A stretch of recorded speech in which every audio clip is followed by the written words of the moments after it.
faithfully delivering value and interpreting great books from around the world. Hello, this is Sally Talks Books. I'm Hong Yang. Hey, ding dang.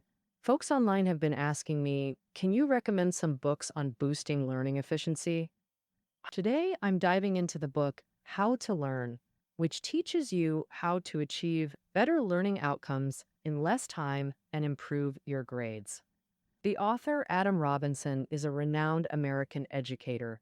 He graduated from the Wharton School at the University of Pennsylvania and earned a law degree from Oxford University. Before this book, he had already published 6 books on learning techniques. Back in the 1980s, he specialized in studying how to ace standardized tests like the SAT, GRE, and GMAT. Uh, Later, he adapted his research for everyday learning and developed an efficient system called the cyber learning method, featured in this book. Next, I'll cover how to boost learning efficiency in 3 key areas. First, what mistakes do people often make while learning? Second, how to apply the cyber learning method across different subjects. And third, how to tackle various types of exams. Before diving into how to learn, let's explore the challenges we face in everyday studying. Imagine you're preparing for a geography exam and need to read a 1,500-word article about rocks. The article discusses how rocks are formed. The author argues that scientists categorize rocks into 3 types by their formation: igneous, sedimentary, and metamorphic. Then, the author dedicates 3 paragraphs to describing how each rock type forms. So, how does an average learner approach this article? He skims it first and finds the article somewhat dull, packed with unfamiliar terms like metamorphic, igneous, sedimentary rocks, and so on. And with the exam looming, he pushes through and keeps reading. Many start reading from the very first sentence. Then, after each sentence, they jot down what seems important.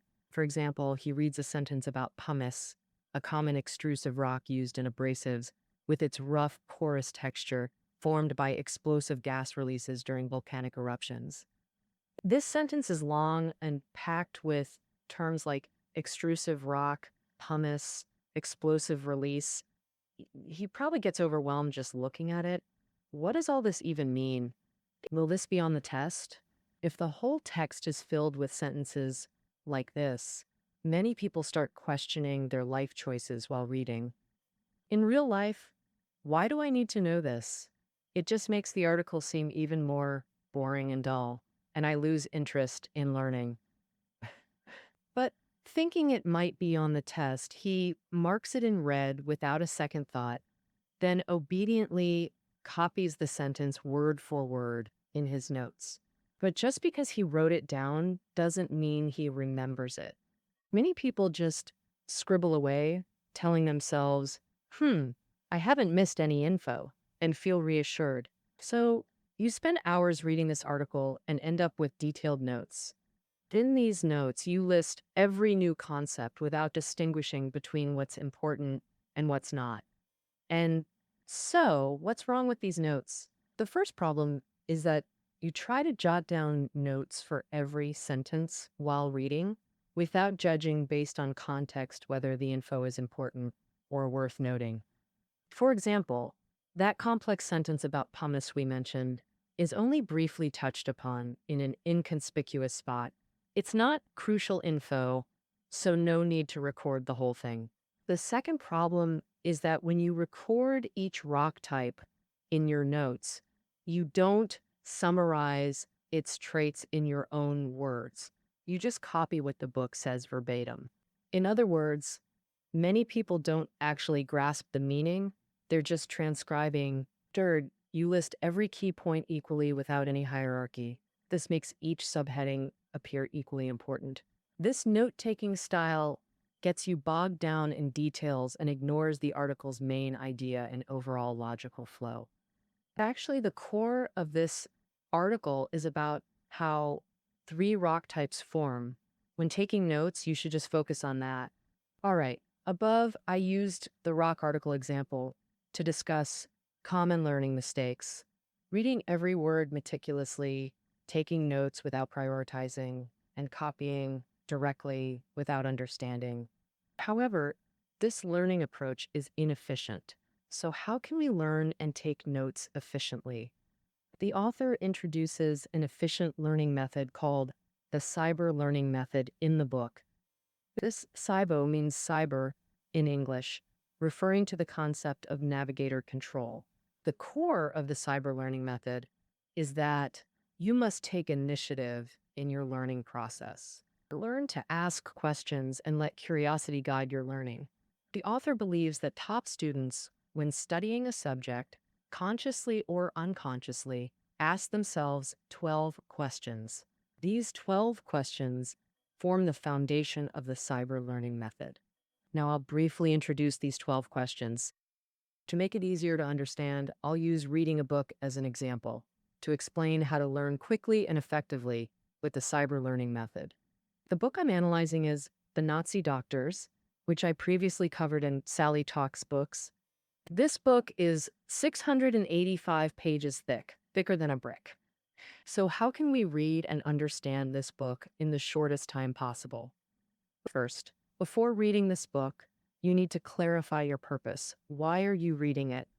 Is it to prepare for a final exam, for a class discussion, or to write a paper? The purpose of reading determines how you read.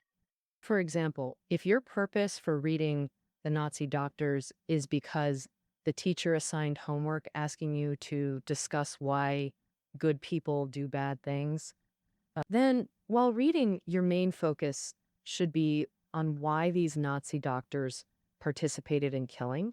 What were they thinking in their minds? Therefore, you only need to find the chapters in the book that are relevant to this part. So, as for details like what gases the doctors used for killing or which gas was more efficient, those are irrelevant to your paper and can be skipped. But if you're a demography student writing an article on Germany's population policies during 1211, then you might need to read about Germany's population policies, not the specific psychological processes of the doctor's involvement in the massacre. After setting your reading goal, you should ask yourself, the second and third questions are, what is the main content of this book? What do you already know about this topic? The author of this book, Robert J. Lifton, is a renowned American psychopathologist. If you flip to the preface, you'll learn that the author focuses on a phenomenon during 2Q1, Nazi Germany's systematic genocide of Jews, where doctors played a significant role throughout. Lifton wonders why these people transformed from life-saving doctors into mass murderers. What kind of psychological journey did they undergo? Then, flipping to the table of contents of The Nazi Doctors, you see that the book is divided into three main parts. The first part is titled Life Unworthy of Life, Genetic Therapy. The second part is titled Auschwitz, Racial Therapy. The third part is Genocide and Psychology. These are the main topics covered in the book. Also, the book covers a lot of Toll IQ history, German culture, politics, etc. And you might be fairly familiar with this period. As a warm-up, before starting to read, you should quickly jot down what you already know about this topic.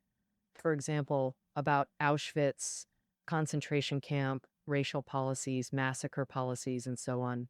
Okay, all of the above are preparations you need to make before officially starting to study. First, clarify what your purpose is for reading this book. Then, open the preface and table of contents, skim through them to understand the main content and structure of the book. Finally, spend a few minutes quickly writing down everything you know about this topic. After that, you can start learning formally. At this stage, the fourth question you need to ask yourself is, predict what the author is going to discuss next. What's the benefit of doing this? Because this way, your thinking will be ahead of the author's, allowing you to learn more actively and proactively rather than passively receiving information from the author. The fifth question is, what are the professional issues involved in this book? Each subject has its own set of questions, and research methods. If you want to understand this subject, you must systematically think about these issues. For example, the Nazi doctors involves professional issues in social psychology, including environmental influences on people, conformity and obedience, gender roles and differences, etc. But when you're studying English or math, you won't encounter these issues. Therefore, if you want to grasp the content of this book, you need to understand these issues. The sixth question is, based on the reading material, what questions can you come up with? Let these questions guide your reading. For the upcoming content, when asking questions, you might start with the simplest ones, like who, where, when, how, and why something happened. For example, when reading the Auschwitz chapter in the Nazi Doctors, you can ask yourself, who did what at Auschwitz? How did they do it? And why was Auschwitz chosen? The seventh question of the cyber learning method is to distinguish between important information and what can be ignored. And what usually authors summarize each chapter's main content at the beginning and end.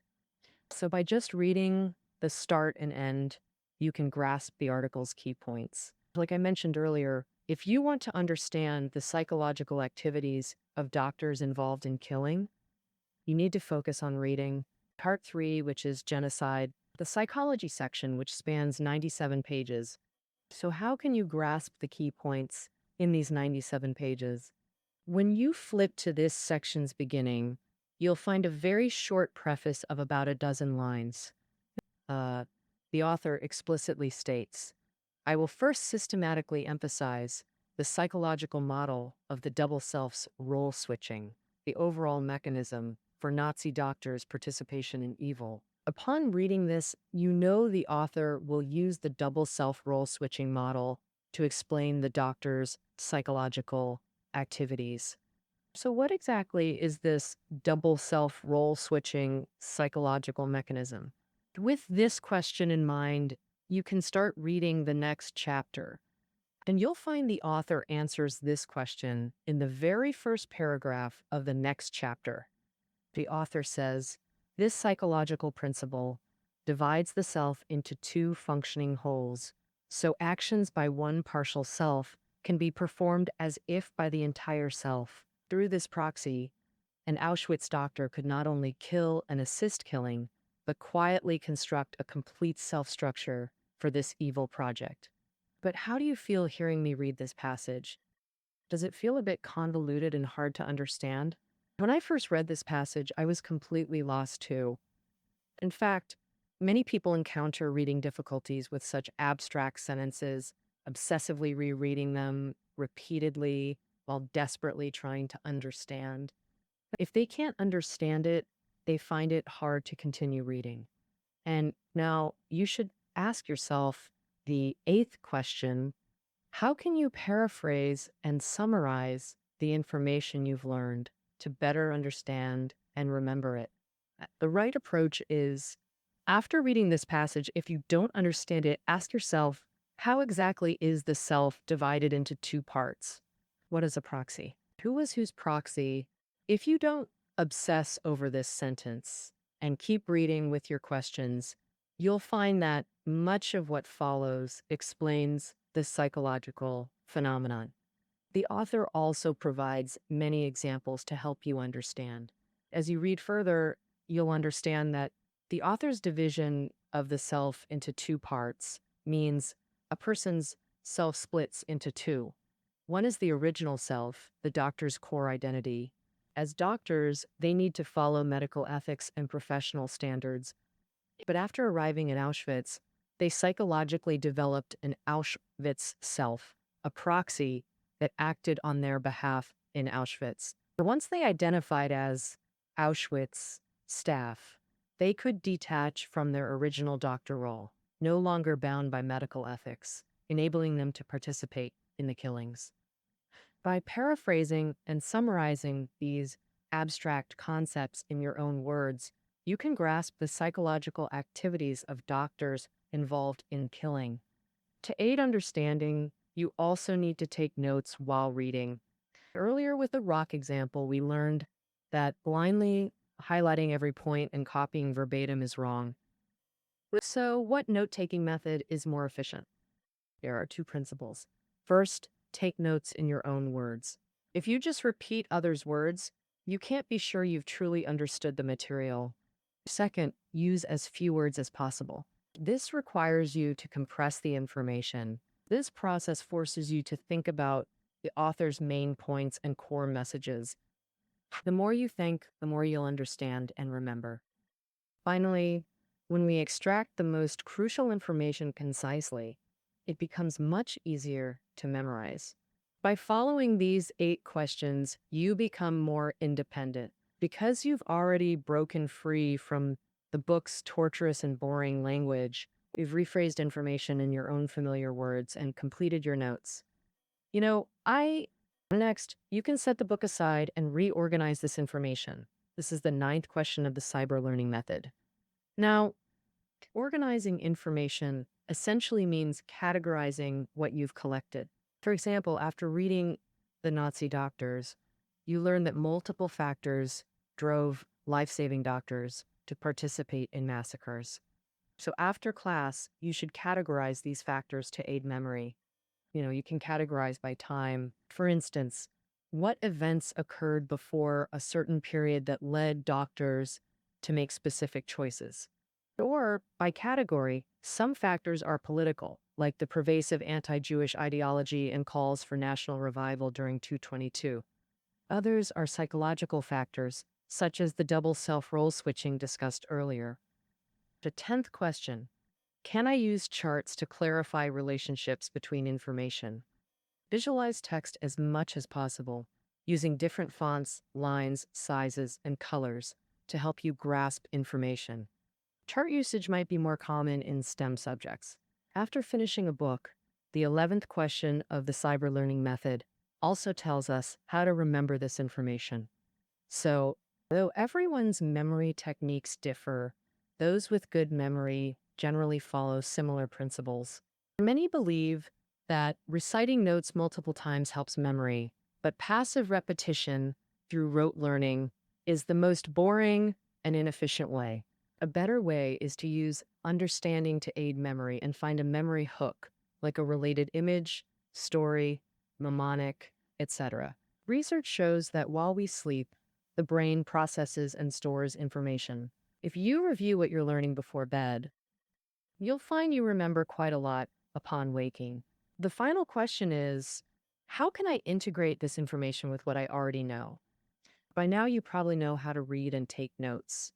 Then, is it enough to just reread your notes before an exam?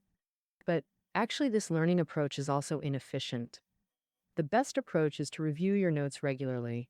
Once you're confident you've mastered certain information, you can trim that part from your notes. Use a very brief prompt to help recall the full content. You'll find that eventually most content becomes solidly grasped. Your final notes will be just 1 or 2 pages. That's your own knowledge framework. So far, I've been using the Nazi doctors as an example to discuss improving learning efficiency. So, this book is historical reading belonging to comprehension-based subjects that require critical analysis of material. Such subjects also include literature, philosophy, film appreciation, etc., all learnable with this method. Now, but for STEM fields like math and computer science, there's no central thesis or complex textual interpretation. So, how should such subjects be learned? Subjects like math and computer science are called problem-solving disciplines. Unlike comprehension-based subjects, these require understanding underlying principles and theorems. For example, we all know a triangle's angles sum to 180 degrees, but why 180 instead of 270 or 360? You might not be able to explain clearly. Mathematical principles are complex. Average learners struggle to understand and resort to memorization, focusing on application. We don't need to know how formulas originated. So, for math-like subjects, learning key is imitation before understanding, meaning first learn problem-solving steps for a type of problem, then extend and apply to similar problems. For instance, the circle area formula, S equals pi r squared, is simple as a formula, but why calculate circular area this way? Many don't understand this, but it's unimportant. You just need to trust and apply the formulas. But this absolutely doesn't mean math is just memorizing formulas. A crucial purpose of learning math is applying formulas to solve problems. Thus, learning math tests one's problem-solving ability. So what distinguishes top students from average ones in problem solving? One key difference is how to view problems and answers. Many people think getting the answer is the goal of learning. But the author of this book tells us that asking questions is often harder than answering them. When an average student gets a problem, their first thought is how to solve it. When the problem isn't solved, they get very anxious. Once it's solved, they feel done and stop thinking. But for top students, asking questions from different angles to find various solutions might be more interesting than answering a single question. So even after solving a problem, they'll ask themselves, would a different method make it simpler? If I change a condition in the problem, how would the answer differ? And so on, letting questions guide them to think further. Therefore, for average students, learning is a passive process where they're constantly in a cycle of responding to questions. So, but for top students, the initiative in learning is in their own hands. They're constantly questioning, resolving, and questioning again. This is the attitude we should hold when facing problem-solving subjects. Don't see problems as threats. When you can't yet understand the principles behind formulas and theorems, memorize them first, then apply them to solve problems. But this isn't the end of problem solving. Smart students will question themselves, think about multiple solving paths, thereby deepening their understanding of formulas. Okay, that's all about how to learn problem solving subjects. Then, after learning, many face a challenge. Exams aim to test your learning outcomes, and exams are also a challenging performance. Your teacher will pose a series of questions, and your task is to understand them quickly. Then retrieve relevant information from memory and organize your thoughts to express them. So exams test both your level of true knowledge mastery and your ability to articulate what you've learned quickly. We sometimes hear teachers complain that someone studies really hard, has good grades normally, but just can't perform in exams. So performing well under exam pressure is crucial. In fact, with some practice, anyone can learn how to take exams effectively. Common exam formats typically include subjective essay questions and objective questions like multiple choice or true-false. Next, I'll discuss how to approach these two different question types during exams. First, for subjective questions, the most important thing is to clearly understand the prompt. Know what the examiner expects, especially paying attention to keywords like describe, discuss, explain, or summarize. For example, if you see describe a scenario, you'll need to provide a detailed, in-depth depiction of a specific situation. But if you see summarize, you don't need many specific examples. Focus on concisely outlining the key points. So sometimes the question might seem unfamiliar. In such cases, try rephrasing the question to understand it better, then restate it in your own words. This can help recall relevant information. Um, let's demonstrate with this year's Gaokao questions.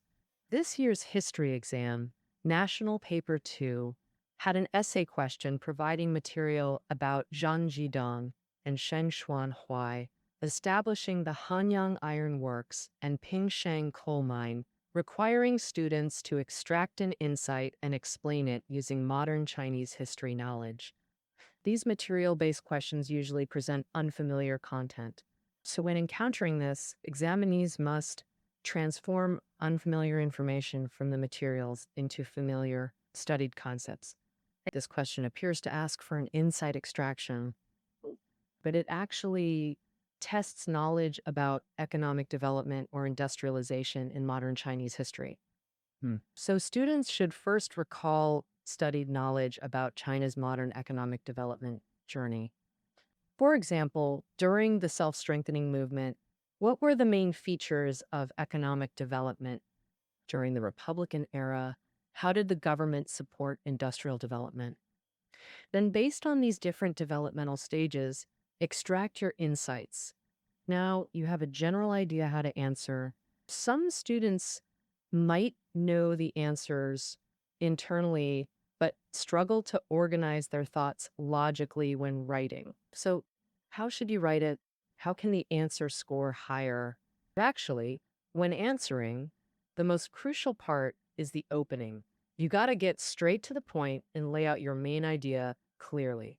Like for that Gaokao history question, you could start with, from the material, I see that core tech is crucial for industrial modernizing and funding and tech are key prerequisites. Then back it up with historical facts. After laying out your main point, dive into detailed analysis in the body. Make paragraphs super clear. Each new point gets its own paragraph. That makes your paper easier to read. Don't pile everything up. All right, that's how to tackle subjective questions. Now, let's cover objective questions. There are a few cases, like when you know the answer for sure, you usually nail it.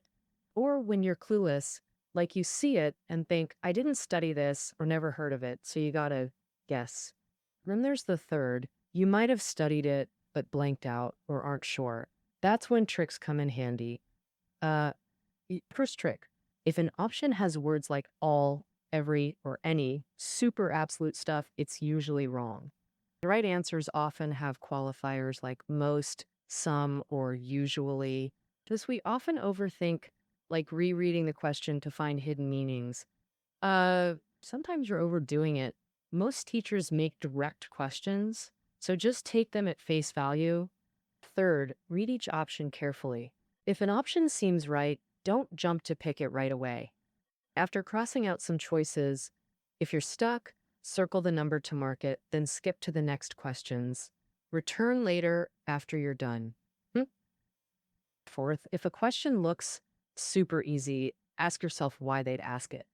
When answering, if you feel the answer is way too obvious and can't figure out why the teacher would ask it, you've probably fallen into a trap. These are some tricks for multiple choice questions. Of course, these tricks only help with occasional tough problems. What truly matters is thorough pre-exam review. This is the learning method I've discussed today. Many people, due to wrong methods, find learning increasingly dull and boring, losing interest in studying. Additionally, inefficient note taking leads to poor learning outcomes. In single quotation mark, How to Learn, author Adam Robinson introduces the cyber learning method, teaching students to take initiative in their learning process. Learn to ask questions and let curiosity guide your learning journey. This method works not only for humanities, but also for problem solving subjects like mathematics. The author believes top students differ by being proactive learners who keep questioning even after solving problems, guiding themselves to deeper thinking. As stated in the book's conclusion, its purpose is to teach students how to become their own teachers, not just passive classroom recipients. The key takeaway: your academic success depends entirely on your proactive attitude. All right. That concludes our discussion on how to learn. Reading notes are below the audio. See you tomorrow.